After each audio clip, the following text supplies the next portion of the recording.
May komento naman ang ilang mambabatas kaugnay sa naging testimonya ng mga testigo na makapagbibigay diin umano sa maling paggasta ng ikalawang Pangulo sa kanyang confidential at intelligence fund.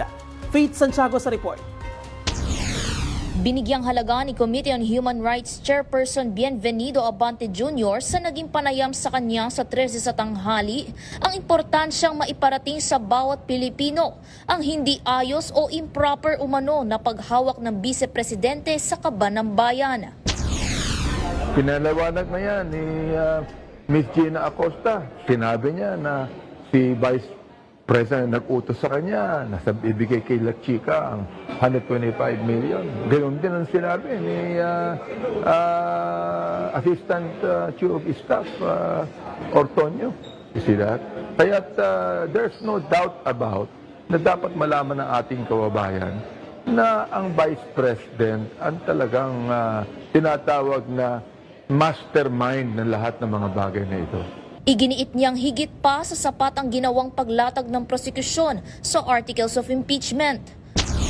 More than enough na ang ginawa ng prosecution team para ilahad sa taong bayan ang mga mali at improper na ginawa ng Vice President. Ipinunto din ni House Spokesperson Zia Alonto Adyong na batay sa mga naging pahayag ni Acosta, lumalabas na nakasanayan na ng OVP ang ganitong uri ng paghawak sa confidential funds.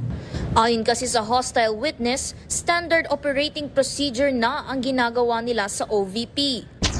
Immediately when they assume office, nakita nila walang line item na confidential funds sa Office of the Vice President kasi nga yung immediate predecessor ni VP Sara ay hindi humingi o hindi binigyan o hindi nga humingi ng confidential funds dahil wala naman talagang direct mandate ng OVP para mag-conduct ng confidential activities. Ang ginawa niya, dahil wala sa GAA, nag-request siya agad-agad.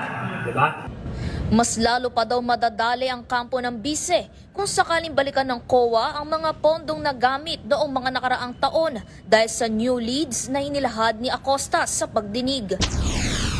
Samantala, tatalima naman ang prosekusyon ayon kay House Prosecutor Terry Ridon sa binigyang diin na sub judice rule ni Impeachment Presiding Officer Francis Cheese Escudero.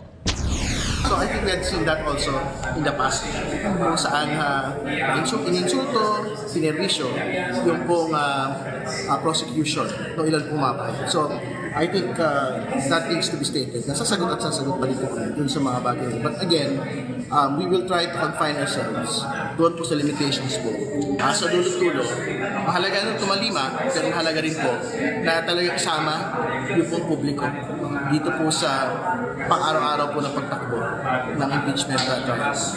Meron namang panalangin si Abante para sa lahat ng senator judges.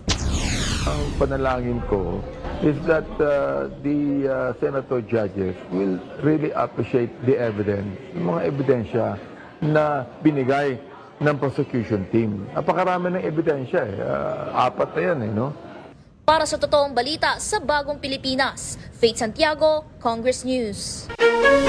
Ako po si Bien Manalo. Para maging updated, manatiling nakatutok sa Congress TV, Congress TV Digital at sa iba pa naming social media pages.